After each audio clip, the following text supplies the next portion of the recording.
인터뷰. 네, 지난주까지 대통령에게 부처별 업무 보고가 다 끝났습니다. 그런데 이 대면 업무 보고를 하지 못한 국민권익위원회 서면으로 새해 업무 보고를 했다. 이런 소식이 전해지기도 했는데요. 자, 전 정부에서 임명된 전현희 위원장이 이 국무회의와 이 또 대면 보고에서 배제되고 있는 것으로 알려지고 있습니다.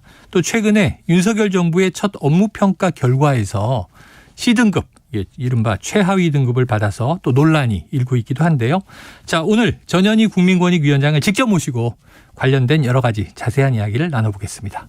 위원장님 어서 오세요. 안녕하세요.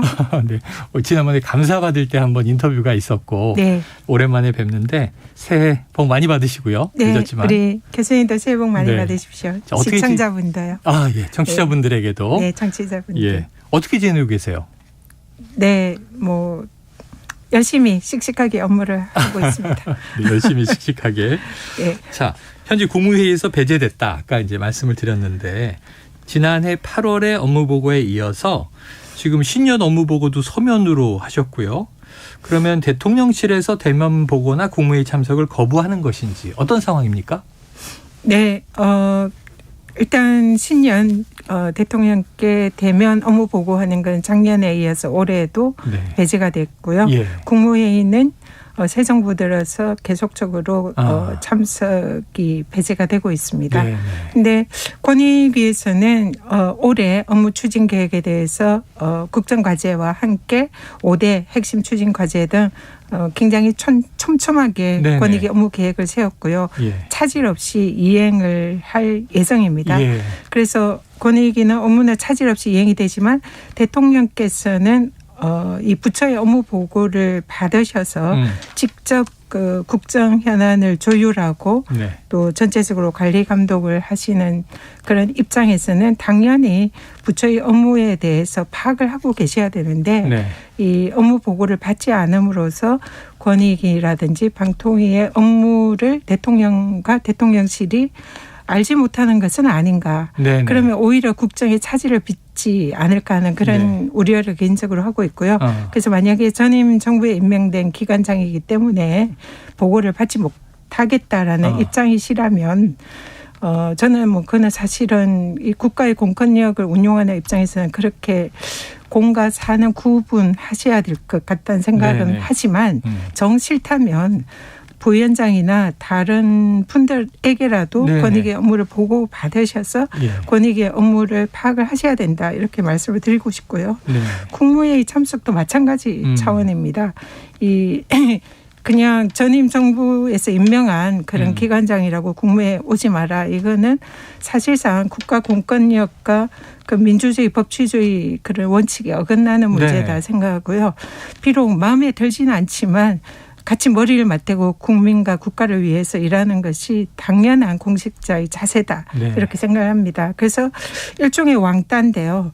마음에 들지 예. 않으니까 이렇게 따돌림하는 배제. 이런 건데 이런 형식은 정말 바람직하지 않다. 네. 그래서 이게 결국은 이제 배기지 못하고 물러나라, 사퇴하라 뭐 그런 뜻이라는 생각은 드는데. 압박 아닌가? 예, 그렇지만은 대한민국은 법치국가고 헌법과 법률에 의해서 운영되는 네. 국가이기 때문에 그러한 원칙을 지키는 것이 맞다. 네네. 이렇게 생각합니다. 이제 임기가 정해져 있는 것이고요. 네, 법에 정해져 있고 네네. 또 독립성과 중립성이 보장되어 예, 있기 예. 때문입니다. 그러니까 지방선거 같은 경우가 이제 선출직 임기가 정해져 있는데 서울시장은 국무회의에 들어가는 거잖아요. 네. 그러면 이제 우리 당 소속이 아니라 상대당 야당 소속의 지자체장이라고 해도 들어올 수밖에 없는 거죠. 지난 문재인 정부 때 오세훈 시장이 네. 국무회의에 참석을 하셔서 여러 네. 가지 쓴소리를 하는 게 충분히 보장이 됐고요. 네. 그는 법과 원칙에 따라서 그런 시스템이 운영이 되도록 하고 있는 것이죠. 알겠습니다. 뭐 최소한 이제 서면으로라도 보면 어떤 업무가 이루어지는지 알 수 있게 좀 꼼꼼하게 작성하셨겠네요. 네, 서면으로 보고를 했고, 네. 예, 그리고 또 국민들에게 대국민 보고도 했고요. 네. 일단은 권익위 업무는 차질 없이 수행이 되도록 최선을 다할 예정입니다. 알겠습니다. 자, 그런데 이제 지난 7일 공개된 이 윤석열 정부의 첫 부처별 업무 평가 보니까 이제 여가부, 방통위 그리고 권익위 이 기관들이 C등급이더라고요. 이 결과는 어떻게 받아들이십니까? 개인적으로는 좀 충격적이었습니다. 충격적이다. 네네. 제가 그래도 성적표는 잘 받은 편이라. 네. 대학 때도 시가 없었는데. 네. 그래서 거의 뭐 수미양 가수 네. A, B는 기본적으로 받았다고 생각하는데 이런 점수를 받으니 저에게는 굉장히 낯선 점수였는데 좀 내용적으로 봐도 좀 수긍하지 못하는 그런 측면이 좀 많이 있는 것 같습니다. 그런데 보통이 이제 이 부처 업무 평가면 저도 가끔 이제 기관 평가 들어가고 하는데요. 자문위원으로. 보면 이렇게 굉장히 좀 엄격하게 채점표가 만들어져 있지 않나요? 물론 정량평가, 정성평가가 또 나눠져 있기도 하지만. 이번 평가는 정량평가, 정성평가 그리고 또 평가단, 외부 평가단 그리고 이제 국민들에 대한 여론조사, 설문조사 이런 것들이 이제 있었던 평가라고 생각되는데 정성평가 부분에 있어서 좀 약간은 좀 의도적인 부분이 있지 않았나 이런 생각을 합니다. 왜냐하면 권익위의 경우에 작년에 아시다시피 작년 8월 1일부터 시작된 감사원 감사로 현재까지 사실상 권익위의 업무가 상당히 마비가 될 정도로 굉장히 침해받았고 업무에 있어서 지장을 굉장히 많이 받았습니다. 그리고 오늘 모 언론에 보면 이번에 C등급 받은 이유 중에 하나가 공직자 이해충돌방지법이 제정이 되면서 거기에 관한 조직, 인력을 확보하지 못한 책임. 이 부분이 C등급에 상당히 영향을 끼쳤다. 이런데 이 부분도 사실 조직과 인력의 책임 부서는 행안부입니다. 저는 이상민 행안부 장관이 취임한 이후 즉시 장관과 면담을 통해서 권익위의 이해충돌방지법 조직과 인원이 필요하다 하고 강력히 요청을 했고 1년 동안 내내 이 이해충돌방지법 인력을 요청을 했는데 결국 배정을 법이 있는데도 불구하고 배정을 해주지 않은 건 행안부거든요. 그러면 권익위는 어떻게 보면 피해자인데 그리고 조직을 배정해 주지 않은 책임은 행안부에 있는데 그 책임을 권익위가 지고 C등급을 받았다. 이것도 좀 있을 수 없는 일이라는 생각이 들고요. 그래서 전반적으로 또 뭐 저희들이 소통이 또 C를 받았는데 국민과의 소통이요. 근데 권익위가 부처에서 하루 중에 보도자료가 평균 4건 내지 5건 정도가 나갑니다. 가장 활발하게 국민과 소통을 하는 부서고요. 저 같은 경우도 기관장으로서 언론 브리핑이라든지 기자들과의 소통이라든지 보도자료나 다양한 이런 소통 활동을 하고 있거든요. 그리고 권익위의 유튜브도 기관들 중에 가장 조회수나 구독자 수가 상위권인 그런 어느 기관에 비추어도 권익위가 국민과의 소통에 있어서는 객관적으로 볼 때 가장 우수한 부서 중에 하나라고 볼 수가 있거든요. 그럼에도 불구하고 C등급 꼴찌를 했습니다. 그래서 이게는 대통령실과 국무총리실, 감사원, 행안부 여기서 권익위의 사실상의 업무나 인사, 조직을 사실상 꽁꽁 막고 일을 못하게 하는 그런 억압이 있었음에도 불구하고 그걸 가지고 평가를 했다는 것은 저는 일종의 좀 기획되고 의도가 있는 평가라고 봅니다. 지금 이 행안부 책임이 있다 이렇게 말씀하셨는데 또 보니까요 마침 행안부는요 뭐 다른 이제 부처긴 합니다만 국민 안전 외에 지금 지난해 이태원 참사가 있었고 또 이상민 장관은 이제 탄핵 소추가 국회 통과되면서 직무정지 상황이잖아요. 국민 안전 외에 다른 정책에서 좋은 평가를 받아 B등급이에요. 이건 어떻게 보십니까? 행안부에 대해서는 다른 부처니까 제가 평가를 하는 것은 적절하지 않은 것 같고요. 다만 행안부는 정부 부처의 인력 뭐 이런 이제 그런 거를 담당하는 부처라 좀 행안부에서 권익위에 지금 필요한 그런 부서의 인력을 권익위 업무와 관련해서 좀 제대로 지원을 해 주신다면 권익위의 평가가 훨씬 더 높아질 거다. 이런 아쉬움이 있습니다. 아까 잠깐 언급해 주셨지만 권익위 외에 보면 지금 방통위 지금 이제 사실은 위원장이 지난 정부에서 또 임명했다는 공통점이 있죠. 또 지금 뭐 이 여가부 이런 경우에는 지금 이제 폐지하겠다라는 부처지 않습니까? 요런 이제 쪽이 주로 C등급을 받았어요. 요 논란이 좀 뭔가 아까 말씀하신 의도와 연결돼 있다고 보세요? 지금 권익위에 지금 이제 정부 평가의 그 평가에 대해서 좀 상당히 주로서는 낯설고 수긍하기 힘든 그런 측면이 있다는 말씀을 드렸고요. 그리고 전체적으로 볼 때에 그렇게 나쁜 평가를 받은 부처가 권익위와 방통위, 지난 정부에 임명된 기관장이 있어서 사퇴 압박을 받고 있는 그래서 기관장들이 물러나지 않고 있는 그 부처 그리고 앞으로 또 폐지를 하려고 계획을 하고 있는 부처가 새 부처가 나란히 낮은 등급을 받은 것은 좀 의구심이 든다. 의구심이 든다. 알겠습니다. 의도가 있다라는 그런 생각이 듭니다. 예, 잠시 후에 조금 더 이야기 나눠보겠습니다만 뭐 이 업무 관련해서요. 지금 이 기관의 업무 관련해서 지금 2022년도 국가청렴도 결과를 보니까요. 지금 이 31위인데 이게 역대 최고 성적이에요. 그럼 이게 업무를 잘했다 이렇게 볼 수 있는 대목인가요? 그렇게 평가를 할 수가 있을 것 같습니다. 그냥 객관적인 평가고요. 사실상 그 지금 국가청렴도가 6년 연속 상승을 하고 있거든요. 그리고 제가 취임한 이래도 지속적으로 상승세를 유지를 하고 있습니다. 그리고 올해도 그 역대 최고 점수를 기록을 했기 때문에 권익위는 대한민국 부패 방지 총괄 기관으로서 부패를 없애기 위한 정책과 제도를 총괄하는 그런 기관인데 그에 따른 이런 이제 전 세계적인 평가를 받은 거다 이렇게 볼 수 있고요. 그래서 지속적으로 상승을 하고 있다는 것은 물론 이제 전 국민이나 다른 모든 공직자들도 함께 해주신 그런 이제 측면이 크지만 어쨌든 권익위의 업무에 대한 객관적인 세계에서 하는 평가가 아닌가 이런 생각을 합니다. 글로벌 평가에서 권익위의 역할도 있다. 자, 조금 더 자세히 들여다보면 좀 살짝 아쉬운 부분도 눈에 들어옵니다. 상승세가 좀 둔화된 대목들이 있어요. 예를 들면 이제 민주주의 지수, 국가 경쟁력 지수, 법치주의 지수 이런 세부 지표 중에서 점수가 좀 떨어진 부분들이 있다고 하던데 어떻게 보십니까? 네, 이 국가 청렴도는 그 전 세계 9개 평가 기관이 10개 평가 지표를 가지고 평가하는 것을 종합해서 평가를 하는 겁니다. 그중에서 우리나라가 점수를 그동안 잘 받아왔던 세계사법정의 프로젝트 WJP의 법치주의 지수가 올해 작년 대비 하락을 했고요.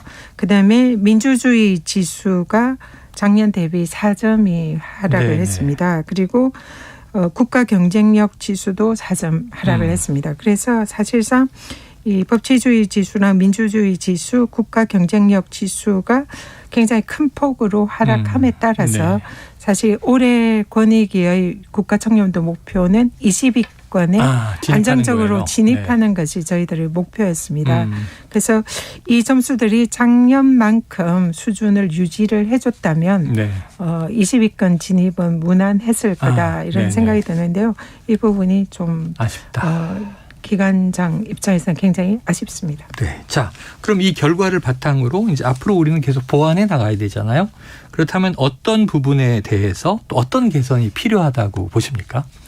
지금 올해 점수가 떨어진 이 부분에 대해서 법치주의 지수나 민주주의 지수, 국가 경쟁력 지수를 더 높이는 노력을 해야 될 것이고요. 이거는 단지 권익위만 노력한다고 돼서는 안 되고 대통령이야 전 공직자 또 대한민국 국민들 모두가 이 부분을 좀 끌어올리려는 그런 인식의 전환과 노력이 범정부적으로 필요하다 이렇게 생각을 하고 있고요.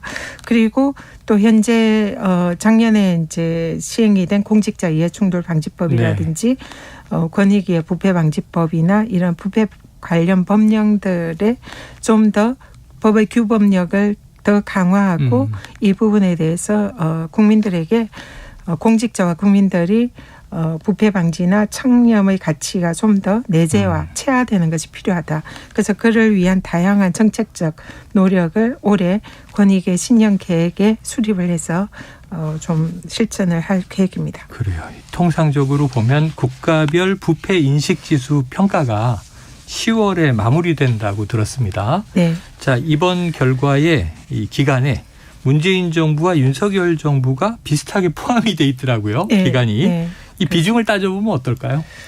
거의 반반씩이라고 반반? 보면 네. 될 것 같고요. 네. 그래서 새로 이제 정부가 바뀌면서 네. 좀 여러 가지 지표가 좀 더 이제 좀 바뀌는 이런 예. 것도 있고 네. 더 뭐 좋아지는 것도 있고 좀 또 떨어지는 것도 네네. 있고 그런 것 같습니다. 그래서 이 부분을 저희들이 좀 철저히 분석을 하고 있는데요. 내년에는 좀 더 국가 청렴도가 네. 안정적으로 20위권에 진입할 수 있도록 네. 최선을 다할 계획입니다. 알겠습니다. 네. 자, 이 정부가 어쨌든 바뀌었고요. 권익위원회 부위원장 3명 중에 2명이 교체가 됐죠? 네, 그렇습니다. 네. 자, 지난해 10월에는 김태규 부위원장, 지난달에는 정승윤 부위원장 새로 취임을 했는데요. 자, 언론에서는 이제 위원장을 향한 사퇴 압박이다. 이렇게 분석하는 기사들도 있었습니다. 자, 올해 초 김태규 부위원장이 SNS에 올린 글을 보면 또 이 위원장에 대한 좀 비판이 담겨 있는 거 아닌가 이렇게 읽히기도 했는데 이 두 분 부위원장하고는 좀 소통은 어떻게 하고 계세요? 제 입장에서는 네. 우리 또 각자 부위원장의 역할을 하시는 분들을 존중하고 잘 협의를 해서 위원회를 잘 이끌어 나가야 된다 생각하고 네. 개인적으로 그런 노력을 하고 있습니다. 예. 그래서 그분들에 대해서는 어쨌든 같은 식구이니만큼 외부에 대해서 뭐 그분들이 이렇다 저렇다 말씀드리는 건 좀 적절하지 않다 네네. 생각합니다. 조직 전체를 현재 총괄하시는 입장이기 때문에 알겠습니다. 자, 이 최근 있었던 여야 3+3 회동에서 여러 현안을 논의했다고 하는데요. 그중에 이제 대통령과 공공기관장의 임기를 좀 일치하도록 하자 이런 법안에 대한 얘기도 있어요. 접점은 찾지 못했습니다. 그러니까 지금 이제 겪고 계시는 나름대로의 이제 곤혹이 지금 사실은 전임 정부에서 임명받은 기관장이다. 현 정부와 철학과 국정 기조가 맞겠느냐 뭐 이런 비판을 정치권에서 계속 하고 있단 말이에요. 자, 어떻게 생각하세요? 이런 대목들에 대해서. 기본적으로 공공기관장과 대통령의 임기는 일치시키는 것이 바람직하다? 네, 바람직한 네. 방향이다 생각을 합니다. 근데 다만 모든 공공기관의 기관장을 일치시키는 것이 맞냐. 네. 이 부분은 좀 더 뭐 철학적인 고민과 또 정책적인 고민이 필요하다 이렇게 네. 생각합니다. 단지 전 현희 위원장이 미워서 아니면 다른 정부에서 임명됐으니까 저긴 안 돼. 이 수준을 떠나서 대한민국 전체의 공적인 시스템 그리고 이런 독립된 기관들의 운영을 할 때에 어떤 방향성을 가지고 국정을 운영해야 되는가 이런 고민이 전제가 되어서 바꿔야 된다 생각을 하는데요. 네. 지금 현재 임기가 법률로 보장된 기관장들은 뭐 예를 들면 감사원장, 네네. 검찰총장, 공수처장, 또 국가인권위원장, 뭐 권익위, 네. 또 방통위 이런 기관들이 네네네. 있습니다. 그런데 지금 감사원장의 경우에도 지난 정부에 임명되신 분이거든요. 네. 근데 이분에 대해서는 지난 정부에서 임명됐으니까 물러나라 이런 얘기를 안 한단 말이죠. 그러네요. 네. 네, 그래서 뭐 국가인권위원장 경우에도 마찬가지입니다. 네. 그래서 이런 부분에 있어서 그러면은 정권의 그 입맛에 맞게 정권과 방향을 같이 해야 하는 기관장을 임명해야 되는 기관이 있고 네. 또 정권과 독립해서 공정하고 중립적으로 해야 하는 기관이 있고 그런 게 이제 있는데 그 기관의 범위를 어떻게 할 것인가 네. 그런 부분에 대한 고민이 필요하다 생각합니다. 네. 근데 권익위의 경우에는 부패 방지 총괄 기관이고 국민 고충 민원을 해결하는 기관이고 또 중앙행정심판위원회를 운영하는 기관이라 네. 법적으로 업무의 독립성과 중립성이 보장이 되어 있는 기관이고 저 같은 경우도 정치인 출신이지만 기관장이 되면서 규정에 따라서 당적을 버리고 네네. 왔단 말이죠. 그래서 예. 정치인이 아니라 현재는 권익위원장이고 네. 이 무당 당적이 없는 예, 상황입니다. 예. 그래서 이런 형식의 기관장을 임명한 것은 공정하고 독립되게 업무를 하라는 거고 정권의 눈치나 정권의 입맛에 맞게 일을 해서는 안 된다는 것이 법률의 취지이거든요. 네. 그래서 근데 이제 이런 기관을 대통령의 국정 철학에 맞춰서 함께 가는 그런 기관으로 하려면은 이 기관의 성격에 대한 고민이 필요한 거죠. 그래서 독립적이고 중립적인 게 아니라 정권과 함께 가는 기관으로 만들려면 예를 들면 감사원도 마찬가지죠. 그런 기관으로 가는 것이 국가 경영 시스템에 맞는 것이냐. 그래서 이 고민을 할 때 저는 개인적으로는 권익위는 독립적이고 공정한 이 중립성을 보장해 줘야 되는 기관이다. 그래서 다른 공공기관이랑은 달리 볼 여지가 있다. 그런 생각을 합니다. 독립성이 중요하다. 이렇게 얘기를 해 주셨습니다. 자, 위원장님 임기가 올해 6월까지 그렇게 뭐 오래 남진 않았어요. 그럼 어쨌든 지금 입장은 소신 밝히신 바대로 임기는 채우겠다 이런 입장은 변함이 없으신 건가요? 그러니까 제가 이건 개인적인 이제 임기가 아니라고 생각하고요. 헌법과 법률에 정해진 저의 의무고 사명이다 생각을 합니다. 그래서 이 법에 정해진 임기를 지키고 권익의 독립성과 중립성을 지켜서 국민에게 최선의 이 공직 업무를 다하는 것. 이것이 제 의무이기 때문에 중간에 그것을 버리고 가는 것은 무책임한 일이다. 무책임한 일이다. 그런 생각을 합니다. 소임을 다하겠다. 네. 자, 신년 업무 계획 얘기를 좀 들어보겠습니다. 이게 하시는 일인 본질인데요. 자, 현장 중심의 국민 고충 해결, 국민 제안의 정책화, 청렴 수준 제고, 청년을 위한 공정사회 기반 구축, 행정심판 체계 개편 이런 5가지 핵심 과제 추진하겠다 발표하셨습니다. 자, 청취자분들이 이제 일반 시민들이시니까 다수가 좀 반길 만한 내용 뭘까요? 일단 권익위가 하는 주요 업무 중에 국민신문고를 권익위에서 운영하는데 여기에 한 해에 작년 경우에는 1,300만 건의 민원이 접수가 됐습니다. 그 전에는 1,500만 건이 접수가 됐고요.